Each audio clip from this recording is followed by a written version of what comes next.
le pape Jean-Paul II, si vous faites attention bien aux films que vous voyez, soit à la télévision ou ailleurs, il tenait le rosaire dans sa main jour et nuit.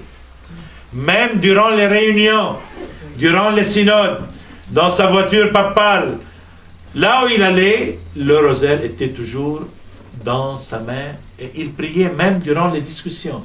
Il n'arrêtait jamais la prière du rosaire. Et lui, il dit qu'il attribue le succès de son pontificat papal à sa consécration au cœur immaculé de Marie, au scapulaire du Carmel qu'il porte sur son cœur et au chapelet du rosaire de la Vierge Marie qu'il récitait plusieurs fois par jour. Plusieurs fois par jour. Donc, comme Jean-Paul II, ce bon pape que tout le monde a aimé, on doit nous aussi l'imiter. Et Jésus lui-même a dit à Monseigneur Ottavio Michelini en Italie, vous avez entendu d'Ottavio Michelini, Dieu lui a donné des messages qu'il a fait dans son livre intitulé Confidence du cœur de Jésus à ses prêtres et à ses enfants. Il lui dit, ma mère m'a enfanté physiquement en moi, mais elle a enfanté un autre fils qui s'appelle Jean-Paul II. Elle l'a enfanté spirituellement. Il me ressemble en tout, sauf à la nature divine.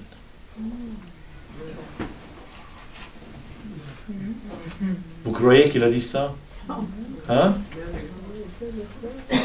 Il me ressemble en toutes choses, sauf en ma nature divine.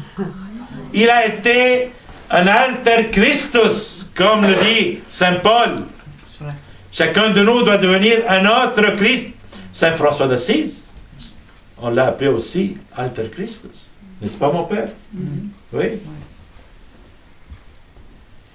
Donc, courage. Soyez toujours unis autour de notre Mère Marie pour qu'elle nous fasse entrer dans le cœur d'accueil de son Fils Jésus, ce cœur d'accueil qui va nous purifier de tous nos péchés, de toutes nos mauvaises habitudes et qui va nous sanctifier, ce cœur d'accueil qui va, en fin de compte, lier toutes les forces du mal qui sont enchaînées en ces derniers temps avec la permission de Dieu. Faites attention. Ils ont demandé la permission, il leur a donné cette permission. Ils savent que leur temps est limité, donc ils vont faire le plus de mal dans le monde. Pour cela, on doit être vigilant et on doit toujours être sur nos armes. Et quelles sont nos armes? Le rosaire, la messe, l'Eucharistie. L'Eucharistie. Le sacrement du pardon. Oui. Comment? Le sacrement du pardon. Oui, on a dit, on a parlé de ça. Le sacrement de la réconciliation. Il faut aller toujours, oui. Pour certaines personnes qui sont présentes ici, ils ne sont pas au courant de pourquoi qu'on a le cœur d'accueil, pourquoi que ça nous a été accordé le cœur d'accueil sur la terre. Comme le Père dit, c'est tout passe par le cœur de Marie. Et Marie, voyant ses enfants aller à la dérive comme ça dans le mal, elle a regardé le Père, notre Père Tout-Puissant, elle a supplié notre Père Tout-Puissant pour qu'il nous soit accordé le don de son cœur d'accueil aujourd'hui. Parce qu'elle sait très bien qu'aujourd'hui, plusieurs de ses enfants ne veulent plus de son fils. Et un père ne laisse jamais aller ses enfants à la dérive. En tout temps, dans l'humanité, chaque fois que l'humanité descend à la dérive ou des grandes catastrophes vont arriver, il y a toujours, notre Père du ciel nous a toujours envoyé de l'aide, soit son cœur sacré, son cœur miséricorde.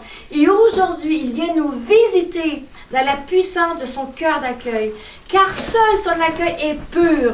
Il peut accueillir avec autant de force et de pureté les grâces dont nous avons besoin pour traverser la grande épreuve dans laquelle nous vivons présentement.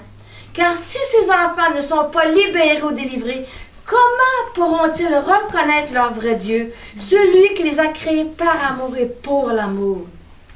Ils se laisseront toujours aveugler par Satan, par leur orgueil qui détruit tout dans le monde, par l'orgueil qui aveugle, qui éloigne des vertus de Dieu. Et c'est pour ça que la très sainte Vierge Marie a supplié notre Père du ciel pour qu'il nous soit accordé le don du cœur d'accueil de son Fils. C'est une urgence aujourd'hui. Et à travers le rosaire du cœur d'accueil, comme le Père il dit, elle vient nous enseigner, comme elle l'a déjà fait, mais elle revient une fois de plus, comme une bonne maman nous dit, mais méditez chaque étape de ma vie et de l'étape de mon Fils, car chaque étape de ma vie et de mon Fils porte des multitudes de grâces par lesquelles, avec cette récitation-là, vous pouvez enchaîner les forces du mal. Elle vient nous faire prendre conscience davantage de la puissance de son rosaire. Viens, Seigneur Jésus, au travers de ton cœur d'accueil, accueillir les toutes puissances de grâce de chacune des messes, si c'est là aujourd'hui. Viens accueillir les toutes puissances de grâce de l'Immaculée Conception. Et viens accueillir les toutes puissances de grâce de tous ceux qui prient. Et par ces toutes puissances de grâce-là, viens former une chaîne, former un bouclier de protection, de lumière et de paix autour de nos âmes, autour de la terre et pour enchaîner les forces du mal. Et viens accueillir les toutes puissances de grâce de chacun des rosaires qui se récitent dans l'humanité aujourd'hui. Et pour former cette chaîne, ce bouclier, pour enchaîner les forces du mal. C'est très puissant le cœur d'accueil de Jésus. Et moi, je peux en témoigner de ma vie. Ma vie, à plusieurs reprises, Satan a essayé de m'éloigner de la mission, a essayé même de venir m'éteindre dans l'âme, même avant que je commence à marcher pour Jésus. Et Marie est toujours revenue vers moi, me redonner cette force. Marche, ma fille, je suis avec toi. Et elle marche avec nous et avec chacun de nous aujourd'hui. C'est une urgence. Ce que nous lisons l'Apocalypse, aujourd'hui, elle se déroule devant nos yeux. Des fois, il y a certaines personnes qui me disent « Ah, Micheline, t'as-tu un autre message? T'as-tu reçu un autre message? » Mais j'ai dit « Mais qu'attendez-vous? Il y a des millions d'avortements. Regardez des enfants qui sont dans la drogue. Regardez le taux de suicide qu'il y a aujourd'hui. Regardez le 3/4 de l'humanité qui ont presque rien à manger. C'est quoi vous voulez recevoir comme message aujourd'hui? Les messages se déroulent devant les yeux. C'est qu'une soif spirituelle, c'est que de l'orgueil des fois. Et des fois, ça me met en réaction. Pardon, miséricorde, Seigneur Jésus. Mais on a toute la misère du monde se déroule. On regarde la télévision, on voit des millions de personnes en ligne avec rien dans leurs mains, qui attendent pour avoir de quoi manger. Après, qu'est-ce qu'on fait? On ferme la télévision comme si on n'avait rien vu. On est devenu endurci, aveugle. On est devenu notre cœur ne répond même plus. Est-ce que le soir, on va prier même? On va penser à qu'est-ce qu'on a vu pour aller prier, pour prier pour eux. Il y en a qui n'ont rien d'autre que nos prières, ils n'ont rien d'autre pour se nourrir que nos prières. Je vous le dis, rien d'autre. Amen.